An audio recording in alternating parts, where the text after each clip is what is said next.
नमस्कार मंडळी. पुस्तकी किडा या चॅनलमध्ये तुमच्या सगळ्यांचं मनपूर्वक स्वागत. आज आपण पुरुष होणे सोपे नाही ही नवीन कथा पाहणार आहोत. पहाटे उठलो तर मी एकटाच अंथरुणात लोळत पडलेलो.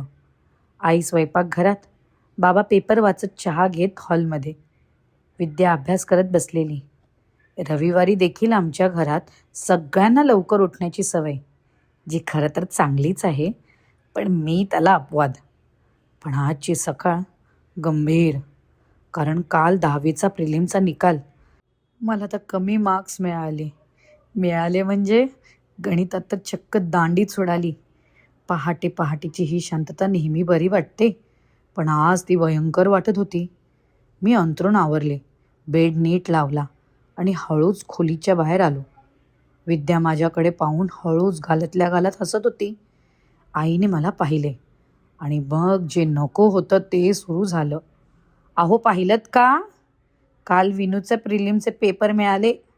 गणितात चक्क नापास झालाय कार्टा. बाबांना नापास हा शब्द ऐकताच पेपरच्या बाहेर नजर माझ्याकडे केली. चहा त्यांच्या मिशीला लागलेला. मला खरं तर हसूच येणार होते, पण वातावरण तसे नव्हते, म्हणून मान खाली ठेवून उभा राहिलो. बाबांनी मिशी पुसली, चहा संपवला आणि काहीच बोलले नाहीत. आईची बडबड तशीच चालली होती. 2 महिन्यांवर बोर्ड आहेत, या मुलाला त्याचं काहीच गांभीर्य नाही. दिवसभर बघावं तेव्हा बाहेर क्रिकेट क्रिकेट क्रिकेट. त्या जोशांच्या मुलाला चक्क 90% आहेत आत्ताच. ती तेव्हा येईल पेढे घेऊन, तेव्हा आपण काय सांगायचं? आपल्या विनूला किती मार्क मिळाले ते? या पोराला कशाचीही कमतरता नाही केली आपण. चांगल्या शाळेत घातलं, क्लास लावला, मी अभ्यास देखील घेते. अजून काय करायला हवं आपण? माहीत नाही कार्ट कोणावर गेलंय. आई एकदा सुरू झाली की थांबतच नाही. तेवढ्यात बाबा उठले, उभे राहिले. आईला बोलले, पुरे झाले आता. जा विनू बाळा, ब्रश करून घे, अंघोळ कर, ब्रेकफास्ट संपव. ह्या सगळ्याचा मला काहीच अर्थ कळत नव्हता, पण मी मग सरळ बाथरूममध्ये गेलो. तेवढाच बोलणीपासून जरा आराम. आई बाबांना ओरडू लागली, काय हो, मी इथे एकटीच बडबडते, तुम्हाला काहीच का वाटत नाही? मुलगा जर नापास झाला तर त्याला बोला. तुम्हाला घाबरतो, तुम्ही बोललात तर तो अभ्यास करेल, त्याच्यावर परिणाम होईल. कशाला स्वतःचं मनस्वास्थ्य बिघडवते? मी बोलतो त्याच्याशी नंतर. आज मस्त मासे कर, मी बाजारात जाऊन मासे आणतो. विनूला खूप आवडतात ना? काय? आई चमत्कारिकपणे उद्गारली. तो नापास झालाय आणि तुम्ही मला त्याच्या आवडीचा स्वयंपाक करायला लावताय? आई स्वयंपाकघरातून बाहेर आली. बाबांच्या कपाळाला हात लावून, तुमची तब्येत तर बरी आहे ना, असे विचारू लागली. दुपारी बाबांनी मासे आणले. आईने छान स्वयंपाक केला. आम्ही सगळेजण जेवायला बसलो. माझं ताट पाहून मी आश्चर्यचकित झालो. मला तर खरं तर काहीच कळत नव्हते. हे काय सुरू आहे? बाबा हे सगळं त्वेषाने तर नाही ना करत? आणि असतील तरी मेजवानी का देतील? ह्या सगळ्याचा अर्थच कळत नव्हता. मग म्हटलं, चला जाऊ द्या, जे होईल ते बघून घेऊ.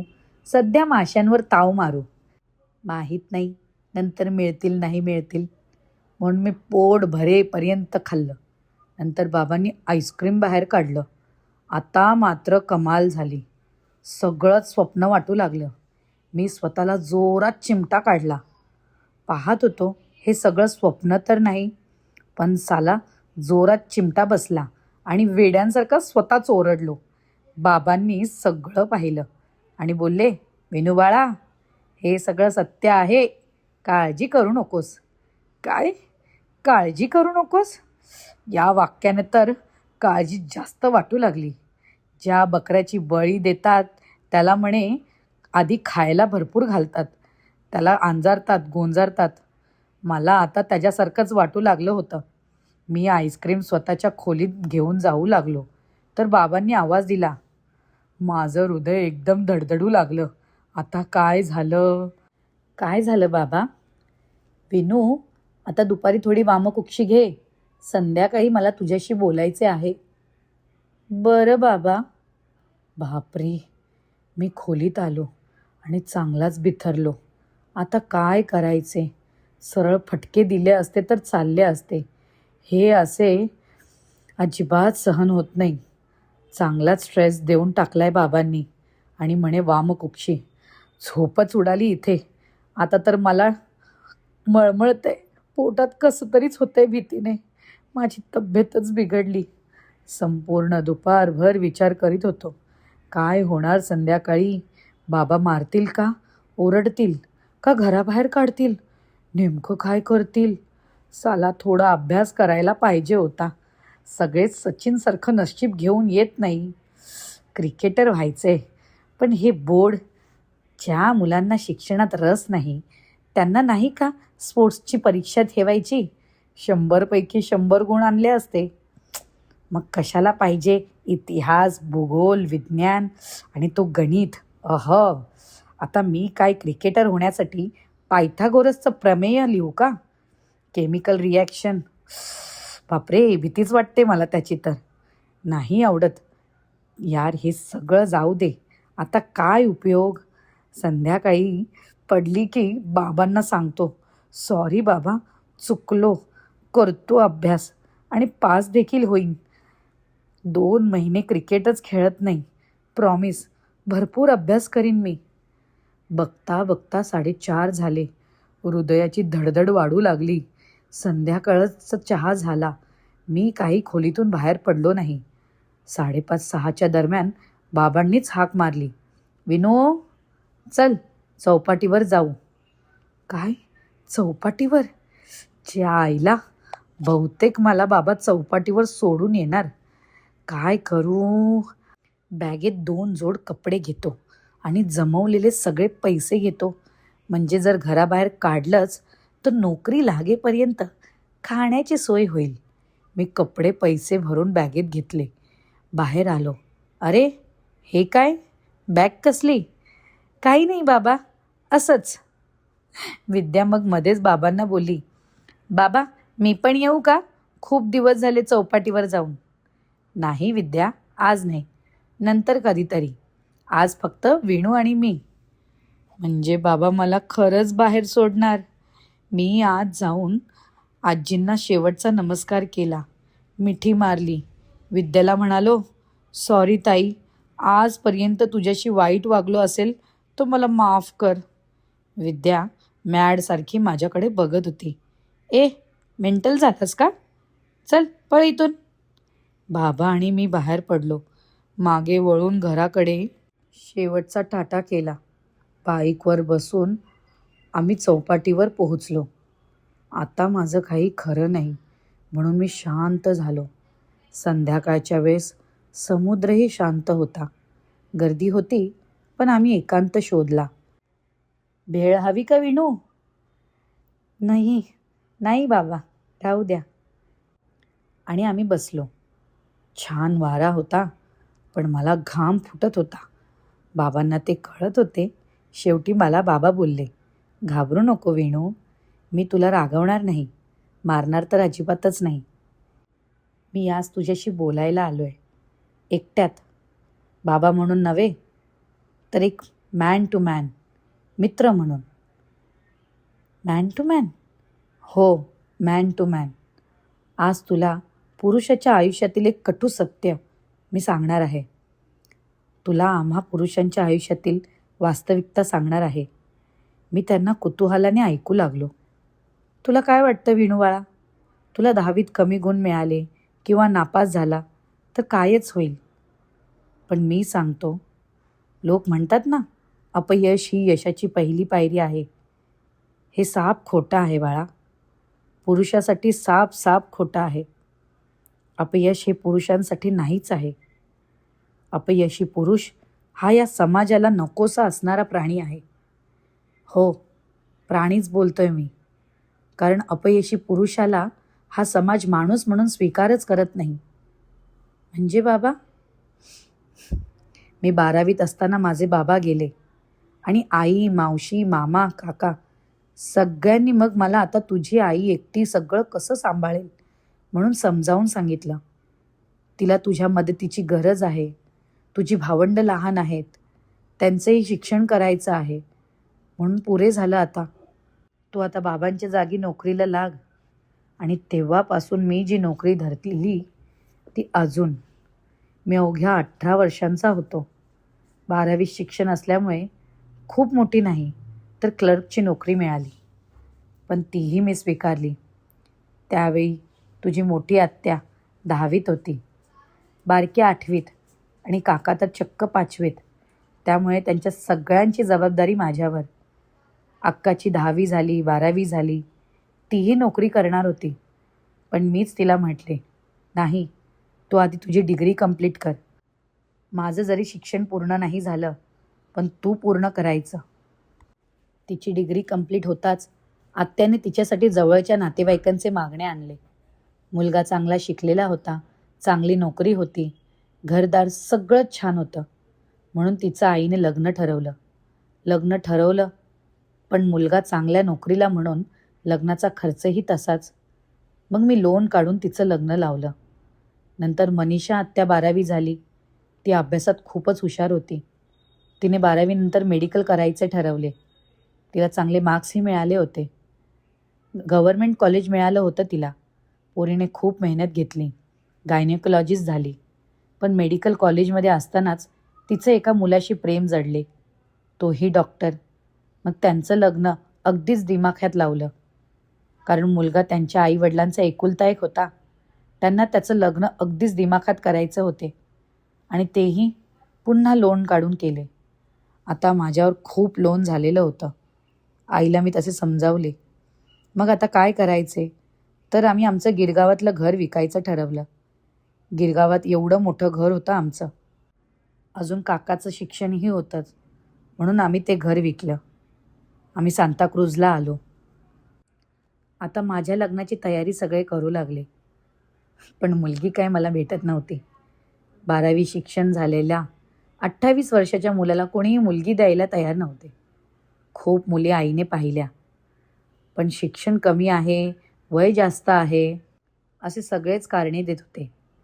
एके दिवशी माझा एक मित्र ललित घरी आला, त्याच्या लग्नाची पत्रिका घेऊन. काय काकू, अनंत आहे का? अरे आहे ना, ये बस. अचानक कसं काय आलास आज? बायको कशी आहे तुझी? आई, अगं गप्प बस. मी बाथरूममधून बाहेर आलो. काय बोल लालू, काय बोलतोयस? काही नाही रे, पत्रिका घेऊन आलोय. 26ला माझं लग्न आहे. सहपरिवार सगळे यायचं. काय काय रे ललित, तुझं तर लग्न झालं होतं ना, मग दुसरं लग्न? काकू, तिचा आणि माझा घटस्फोट कधीच झाला. का रे?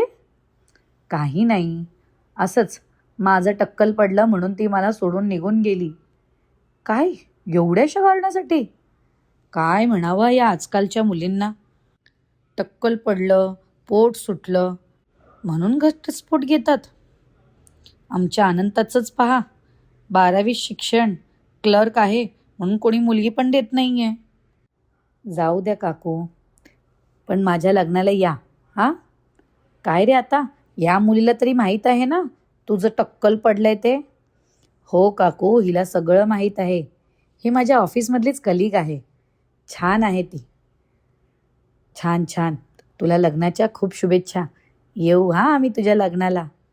आणि ललित गेला निघून. ललित हा माझा शालेय मित्र. पहिलीपासून एकत्र. 10वीत त्याला माझ्यापेक्षा कमी गुण मिळाले होते. पण त्याने त्याचं शिक्षण पूर्ण केलं. सिव्हिल इंजिनियर झाला.